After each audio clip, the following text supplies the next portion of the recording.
manaraka ny dio amin'i Kristy tokoa ve aho na hoe manahoana ny tanjaka ny finoko?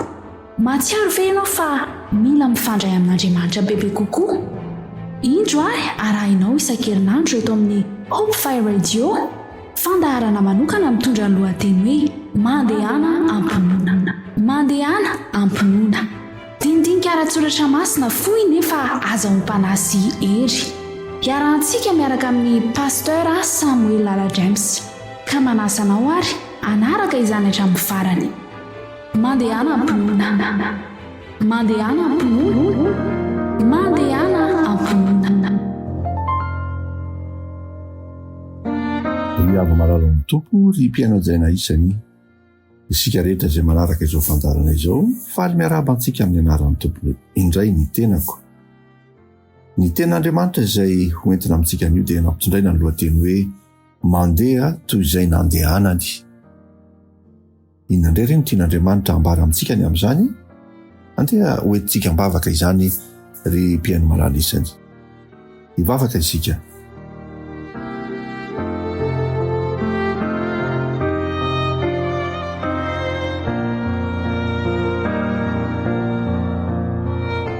Ry rainay masina indrindra ny an-danitro, mitondra ny saotra sy ny dera ary ny haja sy ny voninahitra ambony ho anao izahay raha tonga manatona ny seza fiandianan'ny fahasoavanao ankehitriny.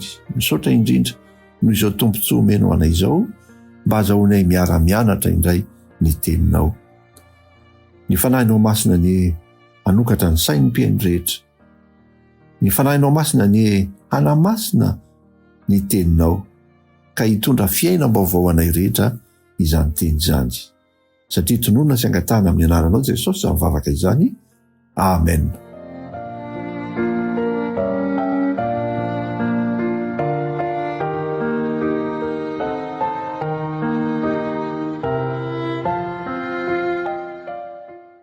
Ry ava-malala isany mahafinaritra mandrakariva ny mandinika ny tenin'Andriamanitra ary ny toko sy andiny izay iangatsika androany dia ao amin'ny Jaona voalohany toko 2:9 izay vakitsika amin'ny anaran'ny tompo manao hoe izao no hafantarantsika fa ao aminy sika izay milaza fa mitoetra ao aminy dia tsy maintsy mandeha toy izay nandehanany koa. Mahafinaritra izany teny izany hoe raha ao amin'ny Kristy sika, raha mitoetra ao amin'ny Kristy sika dia mandeha toy izay nandehanany koa. Ary eto dia ampiasaina mihitsy ilay teny tsy azo ialana hoe tsy maintsy. Zavatra mandidy zany dia tsy maintsy mandeha toy izay nandehanany koa. Inona re no ohatra voalohany indrindra omentsika mpitarika raha ohatra ka tiantsika mba hisy fahombiazana na hanaraka izay lazaintsika ny olona izay tarehintsika? Ry ava-malala isany tsy misy afa-tsy ny fanomezana ohatra tsara, modely tsara ho an'izay tarihantsika. Ny mpitarika rehetra zany, niza dia tokony ho modelin'izay olona tarihiny. Raha tsy izany dia ho marina ilay fomba fitentsika malagasy manao hoe mpitary-bato vilam-bava ka hafa ny tondroin'ny molony ary hafa no tondroin'ny tanany. Ry ava-malala isany Jesosy Kristy no hany mpitarika ny fiangonana kristianina ary izy dia tanteraka eo anatrehan'Andriamanitra. Io filohan'ny fiangonana kristianina io na Jesosy Kristy izay hitondrana an'izany anarana hoe kristianina izany dia mpitarika tonga lafatra, tanteraka, andeha haka ohatra sy haka modely ny amin'izay fomba nataon'i Jesosy Kristy isika.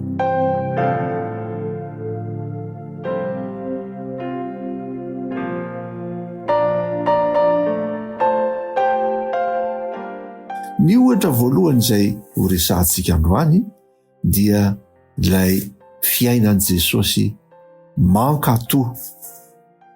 Jesosy Kristy dia manambara ny tenany ao amin'ny Jaona voalohany, Jaona toko 5:12, Jaona toko 5:12 izay vakitsika amin'ny anaran'ny tompo manao hoe raha mitandrina ny didiko ianareo dia hitoetra amin'ny fitiavako tahaka ny tandremako ny didiny raiko sy ny toerako amin'ny fitiavany.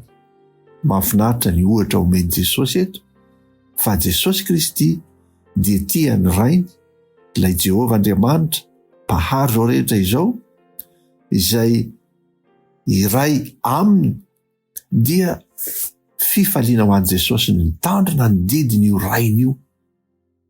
Dia tahaka an'izany koa na ampahirezany antsika, raha mitandrina ny didiko ianareo dia hitoetra amin'ny fitiavako tahaka ny hitandremako ny didiny raiko sy hitoerako amin'ny fitiavany. Mahafinaritra zany ohatra alazainy Jesosy zany ary modely ho antsika dia ny hoe mitandrina ny didiny rainy. Inona amin'ny ireo didy folo ne? Inona re no mametraka olana foana eo amin'ny fiainan'ny kristianina rehetra?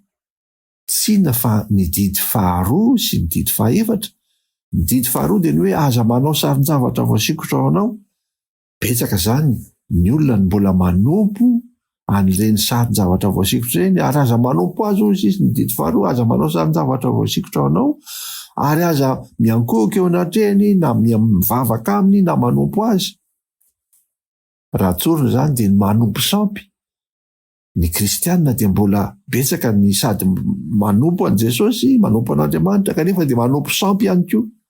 Tsy eken'Andriamanitra izany.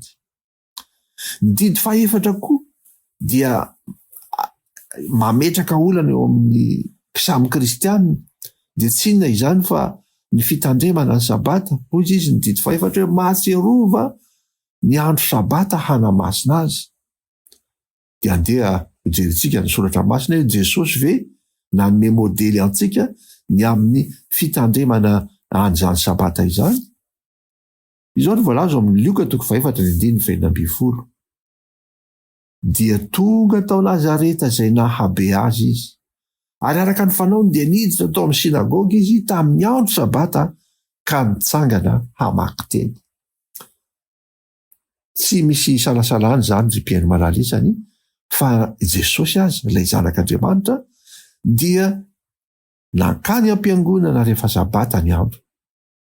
Dia nanao izany izy araka ny fanaony.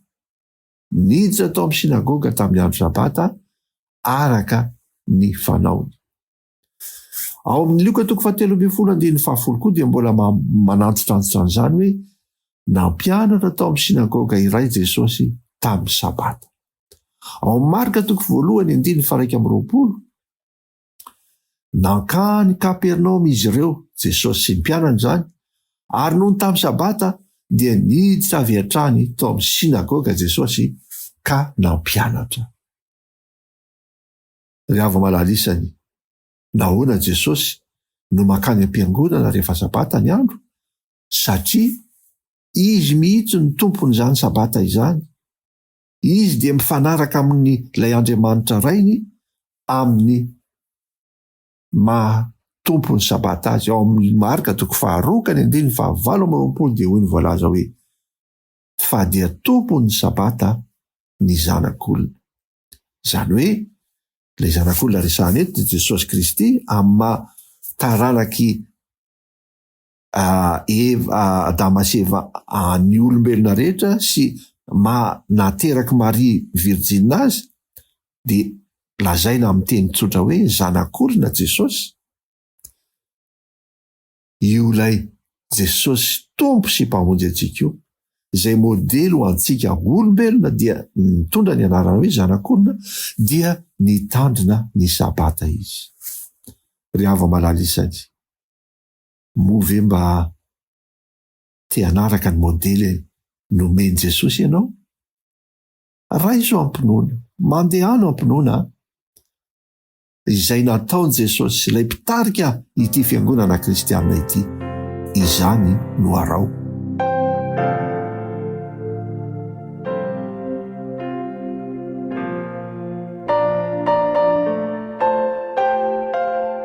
Tsara ny manamarika ry hava malalisany fa na hamaky hatrany amin'ny Genesisy ianao ka hatrany amin'ny bokin'ny apokalipsy dia tsy ahita mihitsy filazana hoe mitandrema ny andro alahady. Tsy ahita mihitsy fanambarana nataon'Andriamanitra nampitondray ny andreo mpanoratra ny soratra masina, ireo mpaminany na ireo evanjelista na ireo apôstôly, ka ilaza hoe ankehitriny dia foana ny sabata fa nosoloina ny andro voalohany amin'ny herinandro dia ny alahady izany. Fa ny mahatonga antsika hitandrina ny alahady, ny kristianina maro hitandrina ny alahady, dia noho ny interpretation na hoe famakafakana ataon'olombelona ny amin'ny hoe nitsangana tamin'ny andro voalohany amin'ny herinandro Jesosy.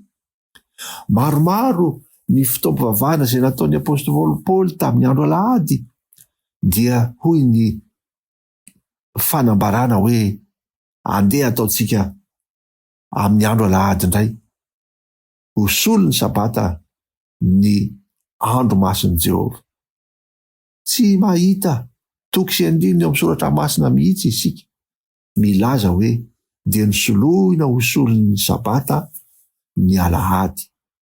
Ry hava malalisany, hojerentsika amin'ny fotoana manaraka ny andinindininy nahatonga ny fanovana an'io didy fahaefatra io, ilay sabata, ho lasa alahady no hivavahan'ny kristianina. Hojerentsika misimisy kokoa izany amin'ny andro manaraka. Fa ny tsara ho fantatritsika androany dia izao: io sabata io dia Andriamanitra mihitsy no nanome azy. Jesosy Kristy mihitsy ny tompony. Ary eo amin'ny Ezekela 20:20 dia hoy izy antso zay atao amintsika rehetra hoe ary manamasina ny sabatako mba ho famantarana ho amiko sy ho aminao, dia ho fantatrao fa izaho ny Jehovah. Izany ilay sabata dia toy ny famantarana nomen'Andriamanitra antsika amin'ny mahazanany antsika, dia omeny antsika izany. Raha misy mpivady ny fanao voady teo anatrehan'Andriamanitra dia mifanolotra famantarana izy ireny, marika, dia peratra izany. Ity sabata ity izany dia tahaka ny hoe peratra nomen'Andriamanitra antsika ho famantarana ho amiko sy ho aminao fa izaho Jehovah no Andriamanitra ao, ary ianao kosa dia oloko.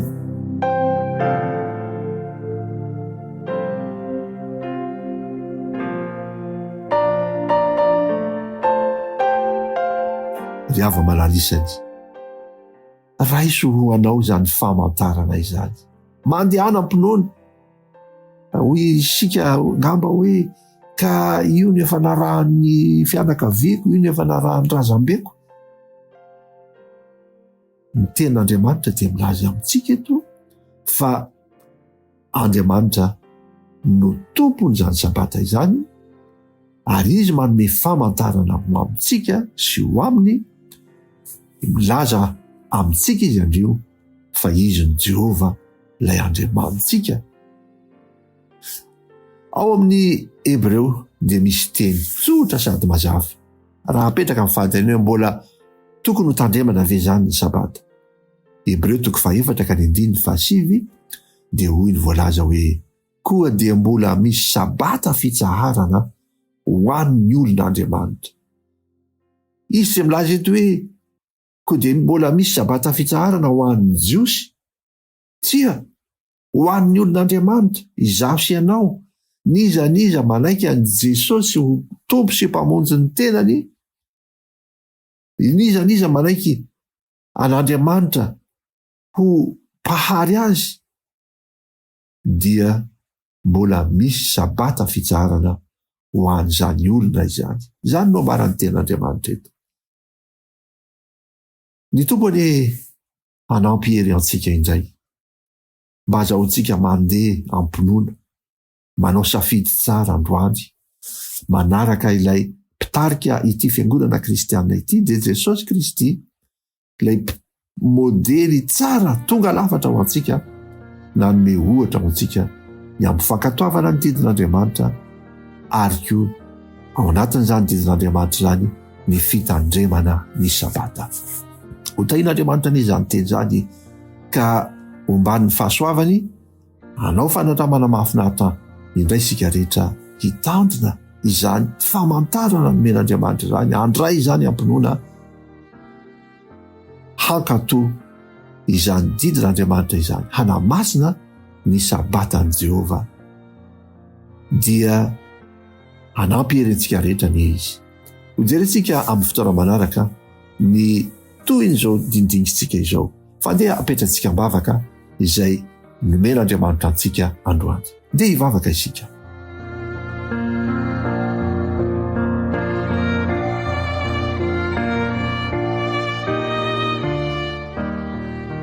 Soatranao izay Andriamanitra no ny teninao izay nampahafantatra anay indray androany fa manana mpitarika azo antoka izay mpitarika tonga lafatra dia Jesosy Kristy zanakao izay nanome modely tsara dia ny fitandremany ny didinao, ny fitandremany ny sabatanao.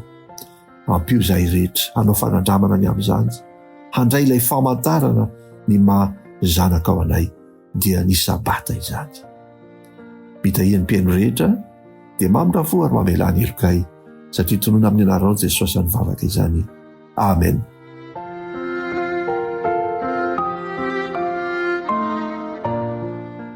Dia misaotra antsika rehetra indray ry mpiaino malalisany miaraka tetina dinika ny ten'Andriamanitra, enganie ny fahasoavan'Andriamanitra ao amintsika rehetra dia manome toky antsika fa ho toizantsika manaraka izany dindinika izany. Dia mametraka ny veloma sy ny mandram-piaona indray.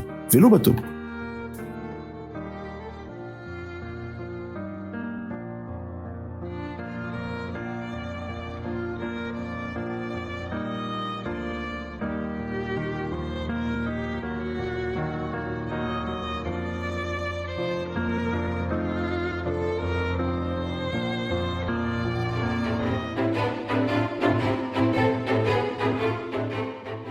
Narahinao teo dindinika ara-tsoratra masina mitondra ny lohateny hoe mandehana ampinoana. Niarahantsika niaraka tamin'ny pasteur Samuel Nana James.